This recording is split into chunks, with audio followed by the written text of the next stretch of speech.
Up, everyone? Star Wars Dad back for another video. Today we're going to be talking about some decks that I think can kind of sneak into competitive play. They got some decent upgrades going into Legends of the Force. Before we get started with today's video, please make sure to smash that like button, as it really does help the channel to grow. And make sure to check out my Patreon if you're interested in more exclusive content from me, as well as signing up for the 5,500 subscriber giveaway, where I'll be giving away 3 Carbonite packs from Legends of the Force. So to get into today's video, I wanted to kind of talk about some decks that I think are right on the fringe of being very competitive. These are some decks that I think could really sneak into that top tier of decks potentially because of the upgrades they got from Legends of the Force. So I would love to hear what you guys think. What are some decks that you think could be sneaky good going into Legends of the Force? So comment below with some decks that you think might get into that top tier or might be really good at PQs potentially even. And I will pick one lucky winner to give a prestige foil ghost to someone in the comments. So the first one we're looking at here is Kazuda Blue. I think Kazuda was already kind of on the fringe of being super competitive. It had some strengths, but it definitely had some flaws. But with the new upgrades that it gets, Corporate Defense Shuttle has already been a very strong card in the blue aspect of this deck. It's like the best space unit on turn 1 as a 3/5. And then Loth Wolf is a really nice turn 1 play in here as a 3/3, and also it's a Sentinel. And being able to attack with it in Kazuda is crazy. And then Ogdu Bogdu, of course, the 5/5 that on turn 2 is really strong. And then you're already able to like push damage in these kind of decks really well. You also get the Nubian Starship, which lets you draw a card when it's played on turn 2, and then you can cause it to lose its defeated ability with Kazuda, which is sweet. So there's a lot of potential here. This deck can play very fast. There's a lot of ways to push damage with Breaking In, Surprise Strike, and Han Solo. You could even play Hotshot Blaster if you wanted to. I don't think you need to, though. In my version, I prefer to play a little more space units just because that is a really strong win condition. When I've played these decks, it's just like attacking with either the Falcons or the Stolen AT Hauler and then surprise striking on the flip turn and just getting in for like 10 damage, which is just a ton of value for a leader's flip turn. So that's kind of my focus, but I absolutely think Hotshot Blaster is a card you could play. But this deck plays really fast. You don't have any restore effects in here because this is more of an aggressive build. You just have the higher HP just to kind of race other aggressive decks. You can put Jam Communications in the main board for more control matchups, or if more Datavault decks continue to be an issue in the next set. This deck is fast. These upgrades it got are legit. Like Ogdu Bogdu is a really good card to play on turn 2. Loth Wolf is a great turn 1 play. Drawing cards with the Starship on turn 2 is good. I'm sorry, we do have a little bit of restore with Eris and Dola as a turn 1 or as a pilot, which is very subtle, but it's something, I guess. But this deck has the ability to win on like 5 resource turn consistently, so definitely one to give a shot if you like to play more aggressive builds. Number 2 is Yoda Jedi Temple. I think Yoda gets a lot of upgrades, as many of these hero decks do. And the ability in this deck is just like there's 3 different ways for you to cheat out things a couple turns earlier. With Jedi Consular, with You're My Only Hope, and with General's Blade. That's a lot of consistency with playing big payoffs in a deck. And Yoda's ability already is really strong, but what I love about this particular deck is the ability to cheat out Kelleran and Luke on 5 resources consistently because of like General's Blade and Consular. I mean, you're also playing Resupply and Koth, so you're ramping up anyways. So you're gonna do very well against mid-range opponents because of your restore and because your payoffs are so strong and because of your ramp. Aggro, I think, could be a little bit challenging, but you have enough restore in here now, especially with the addition of Warrior and like cards like Shatterpoint and Anakin and Churret even, that I don't think aggro is going to be an issue for this deck either. I think this deck probably struggles a little bit against like hard control. It still has things like Home 1 and Kelleran to replenish the board. So I think this is a well-rounded deck, and I think a lot of these hero decks are going to get better, but I do think Yoda is one of those ones that has the potential to kind of sneak in.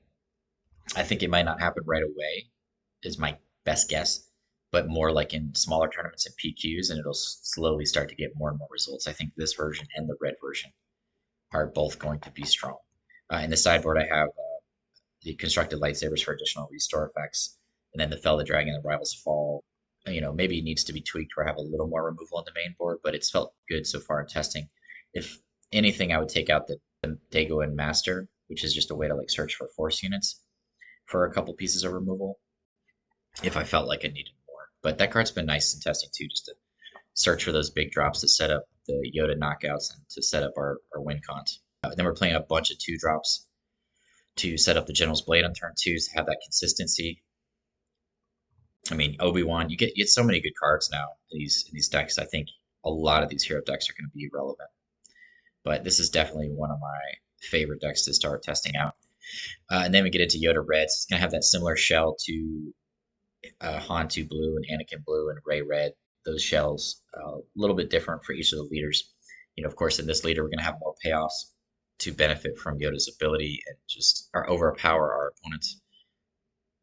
Again, we're doing the discard strategy with Force Throw, Jedi, and Hiding and Pillage as a win con, just to kind of completely disrupt our opponent's hand. We have a lot of restore effects, good unit removal with Anakin, Mace, and Luke, and then our top end of like Bendu, Redemption, and Krayt Dragon, just to kind of close the deal.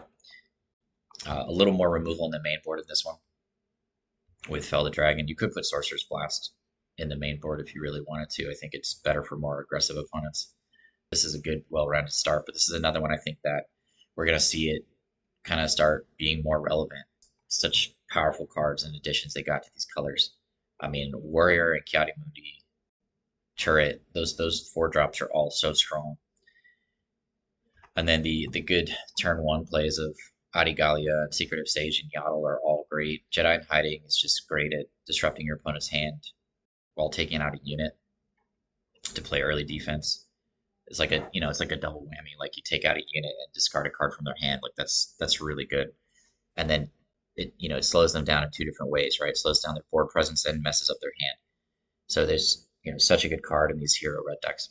But this is another one I think we're going to see a lot of. I think Yoda is a deck that maybe hasn't gotten as much love recently, but I think it will rise up again with all these additions that it gets from Legends of the Force. Rey Blue is another one. I think we haven't seen a lot of double blue decks do that great over the course of this game.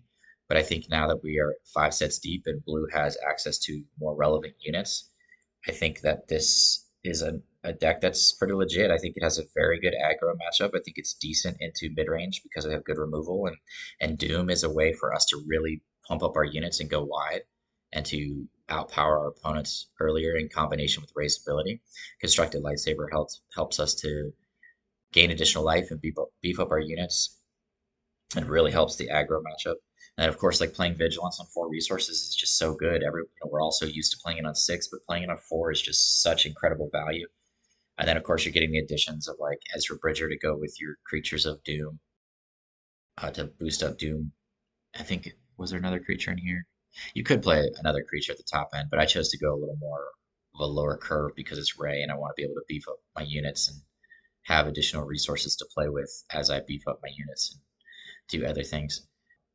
I think this deck could struggle against Art Control probably, but I'm not sure how relevant Art Control is going to be early on. But a good mix of removal and powerful units.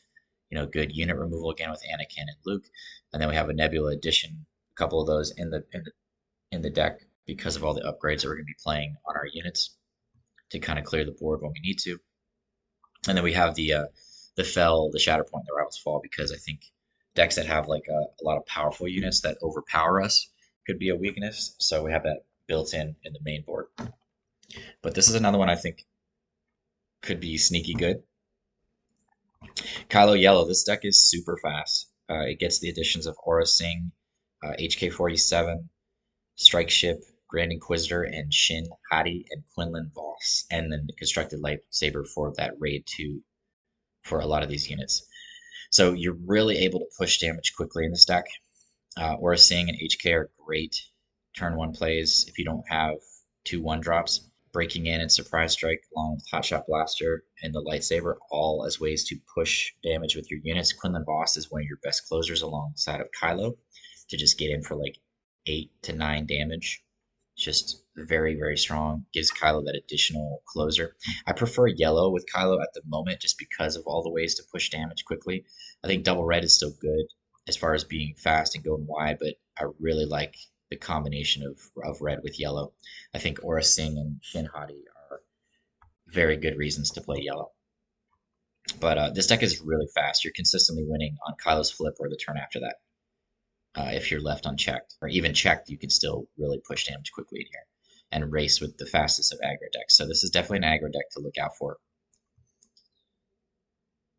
This is one I just built last night, kind of with that shell of Talzin Red and Maul Blue, and just making a few little tweaks for Bossk's ability with the death marks and the top targets. But it feels very, very similar to those decks. Just, Bossk's flipping on 5. It's still a 4/6 on 5, which has always been good. You're still getting to benefit from Bossk's flip turn with those top targets and death marks at 4 cards and 12 life. And then you're doing the great things that these colors have now with the force synergy and the unit removal. It's felt very good in testing. And then, a little bit of hand disruption. I have the pillage in the sideboard. Sideboard is still work in progress. Like I said, I just built this last night, but in testing, it felt really good. Obviously it felt very similar because there's a lot of the same cards, but Bossk still felt like a good way to do it. Like it didn't feel like a downgrade to Talzin. So I think this is one of those ones you could see being played differently than the typical Bossk Blues that we've seen in the past because of all these force synergies and unit removals that we have in these colors now.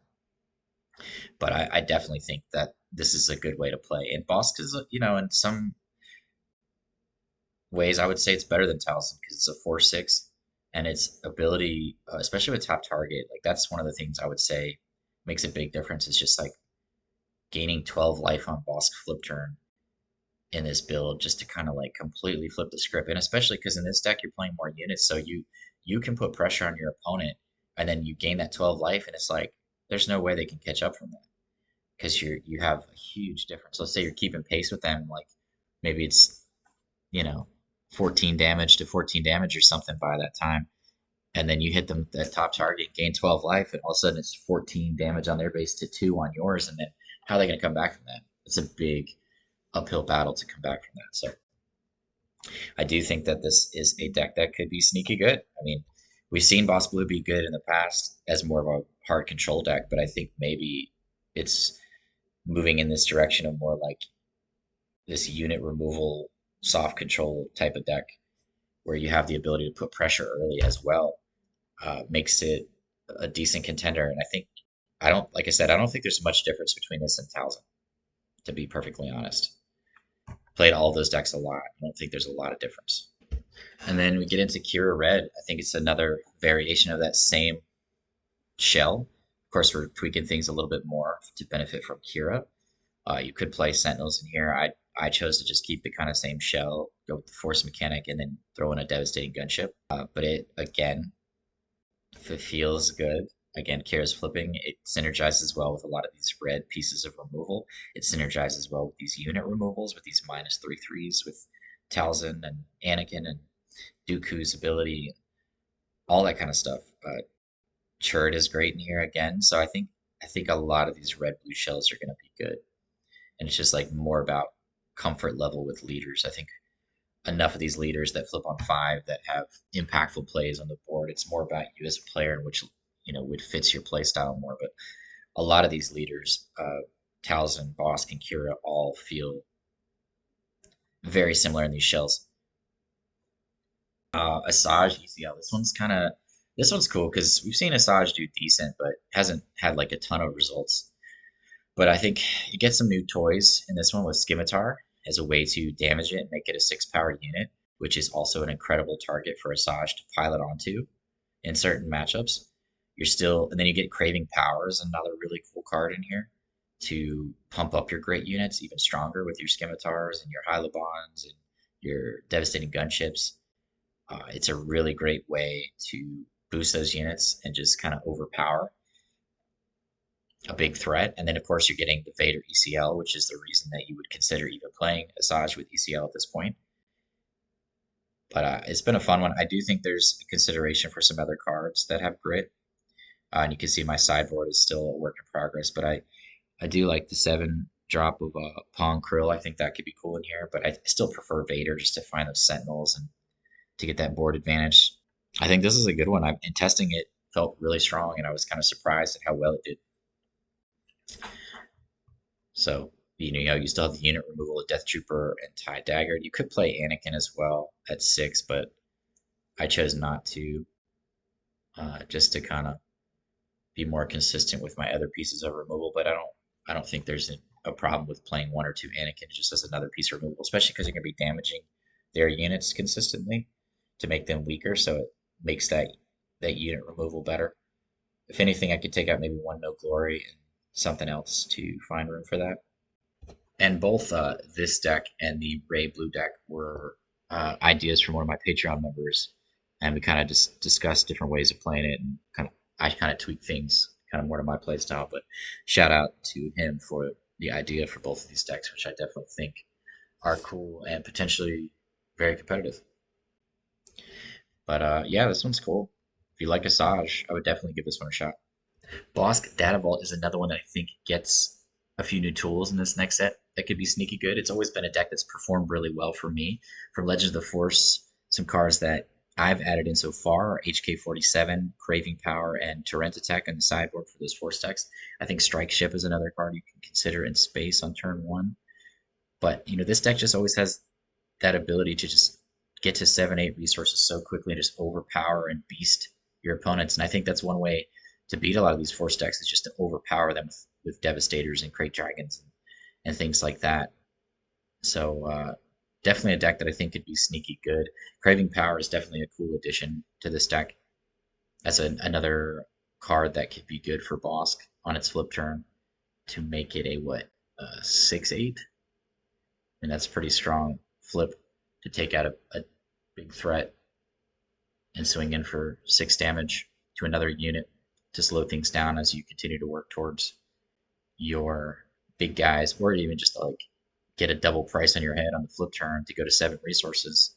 I mean, that's incredible. So I think this is one of those decks that we shouldn't just forget about just because we've been playing Bossk for so long.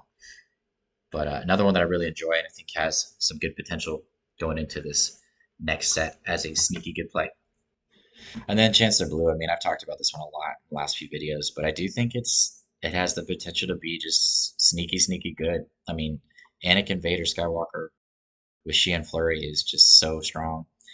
The early Sentinels have been very good in here to kind of help you to get to that 5-6 resource turn to get to your big plays without having too much damage. You could sub out Geonosis, I think, for like a Pike Sentinel if you want to have another early villainy card that's a Sentinel to slow things down. But I like Geonosis as a way to bounce things that maybe have upgrades on them. And then Snoke and Avenger at the top end. I still like Evacuate and Super Laser Blast again to clear the board. And then Bazine as a good card for control. Bring in a couple Fel the Dragons if you're playing against decks that have big units. Redemption for more aggressive opponents. Bounty Hunter Cruise for control. But overall, this deck feels very well balanced. It has good card draw. It puts on a decent amount of pressure, too, with your Sentinels. Combined with flipping from Villainy back to Hero. It does a really good job of being annoying to deal with and just kind of continuing to survive. Qi'ra Flurry is a great addition to this deck, and so is Vader and Anakin, of course. But I do think this is another one we might see sneak into the top decks. And I know I've talked about this one a lot, but I couldn't make a sneaky good deck video without putting this deck in there. But yeah, I hope you guys enjoyed the video. I know it's kind of quick. I'm trying to do videos that are a little less long so I can push out more videos. Because sometimes the editing on these videos takes incredibly long time. If you want to see more videos like this, let me know. I'm always open to feedback. But as always, y'all have a good one and peace out.